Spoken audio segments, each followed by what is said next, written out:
Assalamualaikum warahmatullahi wabarakatuh. Halo adik-adik semuanya yang ada di rumah maupun di mana saja. Baik, kali ini biarkan kakak perkenalkan dahulu. Nama kakak yaitu Kakak Sakin. Oke. Nah, kali ini kakak akan menjelaskan atau menyampaikan suatu materi yaitu tentang video pembelajaran untuk kelas 5 ya, materi IPAS yaitu tentang ekosistem ya, yang mana di dalamnya ada rantai makanan ya. Nanti anak-anak bisa belajar di video kali ini ya. Nanti apa saja yang akan kalian pelajari yaitu nanti ini intinya yang kakak sampaikan dahulu sebelum kalian memahami ke video selanjutnya, yaitu nanti apa saja itu rantai makanan dan apa saja komponen-komponen yang ada di rantai makanan, yaitu nanti ada kalian juga mempelajari nama-nama hewan yang ada di rantai makanan dan ekosistem tersebut ya. Nanti ini bocorannya ada ekosistem sawah, laut, kebun, dan ekosistem danau. Nanti kalian akan belajar itu semuanya ya. Sekali ini biarkan langsung saja dan tidak usah banyak bicara, langsung saja kita akan lanjut ke materi selanjutnya. Oke. Tujuan pembelajaran kali ini, siswa dapat menganalisis hubungan antar makhluk hidup pada suatu ekosistem dalam bentuk rantai makanan. Baik, tadi sudah saya sampaikan pada perkenalan tadi. Langsung, apa itu rantai makanan? Rantai makanan sebuah peristiwa makan dan dimakan antara sesama makhluk hidup dengan urutan-urutan tertentu. Di dalam rantai makanan itu ada proses makan dan dimakan dalam rantai makanan. Ini berlangsung secara terus-menerus dengan komponennya masing-masing. Ada 3 komponen yang kalian harus ketahui ya, adik-adik semuanya, yaitu ada produsen, konsumen, dan pengurai atau decomposer. Ya, yang pertama adalah produsen. Ya. Produsen yaitu organisme yang memiliki kemampuan membuat makanannya sendiri, dan contohnya adalah tumbuhan hijau. Tumbuhan hijau ini memproduksi makanan dengan bantuan air dan sinar matahari. Ia akan melakukan proses fotosintesis. Jumlah produsen di ekosistem tidak bergantung pada ketersediaan makanan, tetapi lebih pada keseimbangan alam. Tidak memakan produsen justru menjadi makanan bagi organisme yang lainnya. Misalnya, sapi memakan rumput, dan yang ada di sawah mungkin tikus memakan padi atau belalang memakan padi. Ya, tadi itu produsen. Selanjutnya adalah konsumen. Ya, pengertian dari konsumen. Konsumen adalah makhluk hidup yang bergantung pada makhluk lain karena tidak bisa membuat makanannya sendiri. Oleh karena itu, keberlangsungan hidup konsumen ini sangat bergantung pada organisme lainnya ya. Teman adik-adik semuanya harus diketahui, konsumen ini tidak tergantung kepada makanannya yang mereka buat sendiri. Jadi konsumen ini bergantung kepada keberlangsungan konsumen yang sangat bergantung pada teman-temannya. Ya, yang ketiga yaitu adalah pengurai. Sebelumnya adik-adik ketahui ya, tahukah adik-adik atau teman-teman semuanya, pengurai merupakan organisme terakhir yang mampu mengubah zat organik menjadi anorganik. Tugas pengurai adalah untuk membusukkan tumbuhan dan hewan yang sudah mati bisa menjadi pupuk dan kembali ke lingkungannya. Ya. Nutrisi yang tersisa dari organisme ini bisa menyuburkan lingkungan dan memenuhi kebutuhan produsen, yaitu contohnya seperti jamur ya. Jamur itu sudah dibusuk, lalu tumbuhan tumbuhan yang sudah busuk dan hewan yang sudah mati bisa akan menjadi sebuah jamur nantinya yang akan dikubur dan nantinya menjadi jamur, lalu akan menjadikan sebuah kembalinya ke produsen, nanti akan menjadi sebuah tumbuhan yang akan dimakan hewan-hewan nantinya. Contohnya juga ada bakteri, itu juga bisa menjadi pengurai nantinya.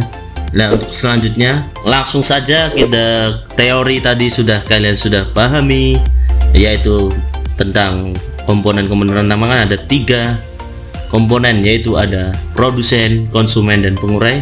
Langsung saja mungkin adik-adik semuanya biar mengetahui apa saja yang ada di rantai. Ya, yang pertama adalah rantai makanan pada ekosistem sawah. Ya, adik-adik bisa dilihat ini adalah contoh perputaran ekosistem sawah yang nantinya adalah kalian ketahui dulu. Yang pertama ada padi, ya. Padi dimakan tikus, ya. Tikus dimakan ular, ular dimakan burung elang, ya. Burung elang mati dan nantinya akan jadi bangkainya diuraikan oleh jamur menjadi humus untuk menyuburkan tanah, ya. Jadi ini adalah contoh ataupun gambaran kalian sebuah ekosistem sawah yang akan kalian pahami, ya. Adapun juga padi, ya. Padi ini adalah menjadi produsen awal yang akan dimakan tikus, ya. Nah, proses selanjutnya padi adalah produsen, ya. Terus tikus. Tikus ini termasuk komponen konsumen, yaitu adalah singkatannya adalah konsumen 1, ya. Terus tikus ini dimakan ular. Ular ini juga termasuk komponen konsumen, yaitu 2, ya. Tingkat konsumen 2. Selanjutnya ada burung elang, ya. Ular dimakan burung elang, yaitu adalah konsumen 3. Nah, yang terakhir ini adalah burung elang mati nanti akan jadi bangkai. Nah, bangkainya ini adalah dinamakan pengurai atau decomposer, ya. Nantinya akan menjadi jamur, ya. Nanti akan menyuburkan tanaman kembali lalu menjadi padi kembali. Nah, itu adalah perputaran ekosistem atau rantai makanan pada sawah, ya. Mungkin adik-adik semuanya bisa mengetahui langsung nantinya pada saat di sawah maupun di tempat pulang desa atau di mana saja, ya. Melihat sawah itu bermainlah di sana, pasti ada sebuah hewan yang ada di sana, itu pasti ada padi, hewan yaitu tikus, ular, elang, belalang, dan hewan-hewan yang hidup di sawah lainnya, ya. Itu contoh rantai makanan pada ekosistem sawah yang nantinya penjelasan kali ini. Oke, ya. Selanjutnya kita akan lanjut ke materi, yaitu rantai makanan pada ekosistem laut. Baik, inilah gambar ekosistem laut yang kalian nanti akan pelajari juga. Sebelumnya biarkan kakak menjelaskan dulu, ya. Ini bisa dilihat sambil dilihat dan sambil kakak jelaskan, ya. Yang pertama adalah pitoplankton, ya. Pitoplankton gambarnya seperti ini, adik-adik semuanya bisa dilihat. Ini adalah gambar pitoplankton, ya. Dimakan zooplankton, ya. Zooplankton ini contohnya juga, ya. Ini adalah pori-pori kecil yang ada di laut, ya. Terus dan dimakan oleh zooplankton, ya. Ya, zooplankton ini juga dimakan oleh ikan kecil. Ikan kecil ini yang ada di laut, ikan kecil. Mungkin adik-adik juga sudah pada saat di laut juga sudah melihat ikan kecil itu seperti apa. Tetapi kalau belum, ya ini kakak juga sudah contohkan pada gambarnya. Terus yang keempat adalah ikan besar. Nah, lalu ikan kecil dimakan oleh ikan besar. Nah, ikan besar dimakan oleh paus. Nah, pausnya akan mati juga, ya, menjadi bangkai. Nah, bangkainya ini paus dapat diuraikan secara decomposer nantinya ataupun pengurai nanti jadinya. Oke. Akan diproduksi kembali menjadi fitoplankton. Ya, itu adalah ekosistem lautnya. Terus mana produsen dari ekosistem laut tadi? Yaitu produsennya adalah fitoplankton. Fitoplankton ini juga bisa menjadi perputaran kembali. Ya, zooplankton. Zooplankton ini nanti akan menjadi konsumen tingkat 1. Lalu ikan kecil ini akan menjadi konsumen tingkat 2. Ikan besar menjadi konsumen tingkat 3. Dan yang terakhir adalah paus. Paus menjadi konsumen tingkat 4. Jadi yang terakhir ini adalah pengurai, yaitu adalah bangkai paus kan diuraikan kembali menjadi sebuah fitoplankton yang nantinya akan dimakan oleh hewan-hewan lainnya ataupun dapat diuraikan kembali. Paus nanti akan mati menjadi fitoplankton, sama halnya dengan ekosistem sawah tadi ya adik-adik semuanya. Selanjutnya apa itu fitoplankton ya?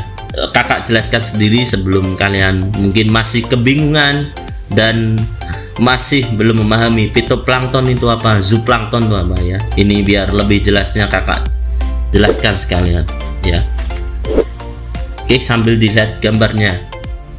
Ini ada fitoplankton yang gambar ke-1 dan kedua ini adalah zooplankton ya. Ya kakak jelaskan. Fitoplankton adalah plankton yang dapat memproduksi makanannya sendiri alias plankton nabati ya, atau disebut dengan tumbuh-tumbuhan ya. Ini juga termasuk tumbuh-tumbuhan fitoplankton. Terus yang kedua adalah zooplankton ya, zooplankton ini plankton yang bersifat hewani dan memiliki ukuran yang lebih besar daripada fitoplankton, juga mengonsumsi fitoplankton dan juga di dalamnya itu ada fitoplanktonnya ya. Ini zooplankton ini juga hewan ya, adik-adik semuanya biar tahu yang ada di laut ya. Ini nantinya akan menjadi ukuran yang lebih besar daripada fitoplankton nantinya. Terus selanjutnya adik-adik semuanya juga bisa memahami ekosistem danau dan lain-lainnya nanti pada aplikasi yang sudah kakak berikan nantinya kepada kalian ya. Kita pelajari lebih lanjut, yaitu ada konsumen yang memperoleh makanan langsung dari produsen ya, disebut konsumen tingkat 1 atau konsumen 1 biasanya di dalamnya itu ya. Sementara itu konsumen yang memperoleh makanan dari konsumen 1 dinamakan konsumen tingkat 2 ya, konsumen 2 dalam kurung dan seterusnya ya, seperti itu, tapi disesuaikan dengan kebutuhan ekosistem tersebut. Contohnya tadi yang sudah kakak jelaskan, di ekosistem sawah itu ada berapa konsumen tadi? Ada 4 konsumen dan 5 konsumen yang ada di laut ya, adik-adik semuanya. Tadi itu dinamakan konsumen tingkat 1, pengertian dari konsumen ini ya. Juga di dalam rantai makanan konsumen dibagi menjadi 3. Yang pertama adalah konsumen primer, konsumen sekunder, terus konsumen tersier ya adik-adik ya. Langsung saja kita ke pengertian konsumen primer dan konsumen sekunder ya. Konsumen primer, konsumen pertama yang mana ia mendapatkan energi langsung dari produsen ya. Contohnya adalah makhluk hidup yang termasuk herbivora, yaitu sapi, kerbau, kelinci dan lain-lain. Terus yang tahu ya adik-adik semuanya, ini adalah produsen yang akan dimakan atau konsumen yang memakan hewan tumbuh-tumbuhan, yaitu herbivora. Adik-adik mungkin di kelas sebelumnya, di kelas 4 sudah diberitahu hewan-hewan herbivora apa saja ya. Ini cuma contoh kecil saja. Terus konsumen sekunder ya, konsumen kedua yang mendapatkan sumber energi atau makanan dari konsumen pertama. Contohnya adalah makhluk hidup yang termasuk karnivora, yaitu adalah pemakan daging. Pemakan daging di sini ada kucing, anjing, ular, harimau dan lain-lain lah. Mungkin adik juga sudah memahami karnivora, hewan-hewan karnivora ya.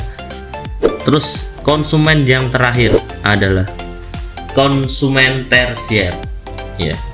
Konsumen yang mendapatkan sumber energi dengan memakan konsumen kedua, contohnya adalah burung elang, harimau, singa dan lain-lain ya. Tadi mungkin itu yang bisa kakak sampaikan, apa saja materi-materi yang sudah terdapat dalam rantai makanan ya. Rantai makanan ada 3 komponen: produsen, konsumen, dan pengurai. Dan ada 4 ekosistem, yaitu ekosistem sawah, ekosistem laut, ekosistem danau, dan ekosistem kebun ya. Oke, mungkin materi ini sudah selesai. Kalian adik-adik pahami saja apa-apa saja yang ada di rantai makanan. Baik adik-adik semuanya, tadi kalian sudah melihat ya sebuah materi yaitu tentang apa saja itu rantai makanan, komponen-komponen rantai makanan, apa saja itu produsen, konsumen, dan pengurai. Nah, itulah materi tentang sebuah rantai makanan. Kalian bisa dipelajari oleh lanjut dan boleh diulang-ulang videonya.